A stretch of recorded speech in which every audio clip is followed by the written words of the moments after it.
ఓం నమో వెంకటేశాయ. ఈరోజు డిసెంబర్ 15, 2024 ఆదివారం. కలియుగ ప్రత్యక్ష దైవమైన శ్రీ వెంకటేశ్వర స్వామిని దర్శించుకోవడానికి 22 కంపార్ట్మెంట్లు అయితే భక్తులు వేచి ఉన్నారు. ఎలాంటి టోకన్స్ లేకుండా ధర్మదర్శనం కోసం వెళ్లే భక్తులకైతే మాత్రం 18 గంటల కంటే పైనే పట్టే అవకాశం అయితే ఉంది. 300 రూపీస్ స్పెషల్ ఎంట్రీ దర్శన టికెట్స్ బుక్ చేసుకున్న భక్తులకు 3 నుంచి 4 గంటల లోపలే స్వామివారి దర్శనం అయితే అయిపోవచ్చు. ఎస్ఎస్డి టోకన్స్, దివ్య దర్శనం టోకన్లు తీసుకున్న భక్తులకు 4 నుంచి 6 గంటల సమయం అయితే పట్టే అవకాశం ఉంది. ఈ సమయాలన్నీ కూడా భక్తుల రద్దీని బట్టి మారుతూ ఉంటుంది. భక్తులైతే ఈ విషయాన్ని గమనించాలి.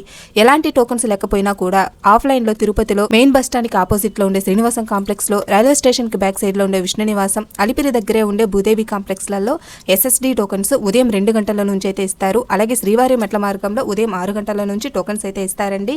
నిన్నటి దర్శన వివరాలు. నిన్న 72,962 మంది స్వామివారిని దర్శించుకున్నారు. 30,645 మంది తలనీలాలు సమర్పించుకున్నారు. నిన్నటి మొత్తం ఉండి కానుకలు 3,37,00,000 అయితే వచ్చాయి.